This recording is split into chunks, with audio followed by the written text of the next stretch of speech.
तो यहाँ पर एक क्वेश्चन है कि दो संख्याओं का लघुत्तम समापवर्तक इनके महत्तम समापवर्तक का 14 गुना है। लघुत्तम समापवर्तक तथा महत्तम समापवर्तक का जो जोड़ है वो 600 है। यदि एक संख्या 280 है तो दूसरी संख्या आपको बताना है। और यहाँ पर जो ऑप्शन दिया है, ए में है 100, बी में है 80, सी में है 170 और डी में है 50। तो चलिए इसको हम लोग सॉल्व करते हैं। तो क्वेश्चन को अगर ध्यान से आप लोग पढ़िएगा तो पता चलेगा। देखिए यहाँ पर दो संख्याओं का जो लघुत्तम समापवर्तक है इनके महत्तम समापवर्तक का 14 गुना है। ठीक है, तो हम लोग को ये पता नहीं है कि कौन संख्या किसका 14 गुना है। ठीक है, तो यहाँ पर हम लोग एलसीएम यानी लघुत्तम समापवर्तक और एचसीएफ यानी महत्तम समापवर्तक। अब देखिए क्वेश्चन क्या बोल रहा है कि जो लघुत्तम समापवर्तक है इनके महत्तम समापवर्तक का ये 14 गुना है। ठीक है, तो ये वाला बोल रहा है कि इसका 14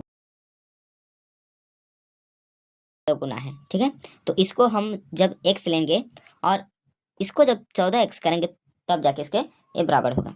तो एचसीएफ को हम लोग x मानेंगे और एलसीएम को x गुने 14 यानी बोले तो 14x। ठीक है, यहाँ पर आपका 14x हो जाएगा। ठीक है, आप यहाँ पर डायरेक्ट भी लिख सकते हैं, कोई प्रॉब्लम नहीं है इससे। अब देखिए कि जो लघुत्तम समापवर्तक है तथा महत्तम समापवर्तक का जो योगफल बोल सकते हैं कि जो योगफल है यानी जोड़ जो है 600 है। ठीक है, तो यहाँ पर एलसीएम और एचसीएफ का जो योग है यानी 14x प्लस x कितना है जोड़ 600। ठीक है, तो 600 के बराबर हम लोग कर देंगे इसको। और 14x प्लस x को अगर जोड़ेंगे तो हम लोग का आएगा 15x इक्वल में 600।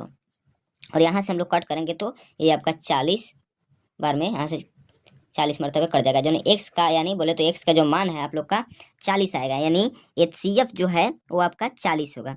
और यहाँ पर जो एलसीएम है यानी 14 गुना में एक्स का मान आप लोग का 40 है, यहाँ पर 40 हम लोग पुट कर देंगे और गुना करने पर 560 आएगा। अब आगे क्वेश्चन पढ़िए कि यदि एक संख्या 280 है। ठीक है, अब आप लोग को पता होगा कि दो संख्याओं का जो गुणनफल होता है वो क्या होता है।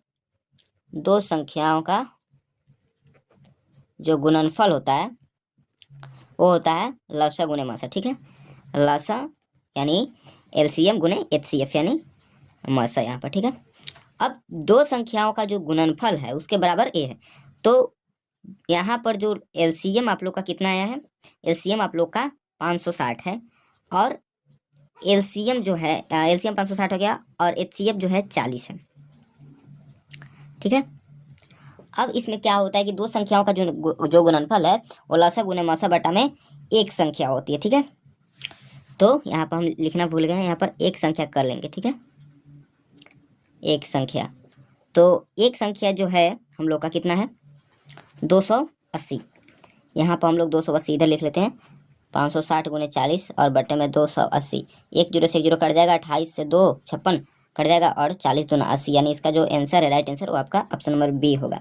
और यहाँ पर बहुत सारे लोग को कन्फ्यूजन होगा कि ऐसे क्यों कर रहे हैं, तो एक और इसका है सोल्यूशन। ठीक है, आप लोग ऐसे भी कर सकते हैं, यहाँ पर बता देते हैं। आपका जो एलसीएम है वो तो 560 ही रहेगा, एचसीएफ 40 रहेगा और इक्वल में एक संख्या 280 है।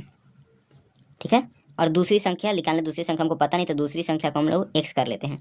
तो एक्स इक्वल में आप लोग को हो जाएगा 560 गुने 40 और बटे में 280। एक जीरो से जीरो कट गया, 28 से 56 दो बार में एक्स का मान 80, यानी दूसरी संख्या जो एक्स यहाँ पर माने थे यही आपका दूसरी संख्या और इसका जो मान है आप लोग का 80 आएगा जो ऑप्शन नंबर बी में है। ठीक है, यही आपका राइट आंसर होगा। दोनों प्रोसेस सही है, आपको जिस प्रोसेस से सही लगे आप बना सकते हैं।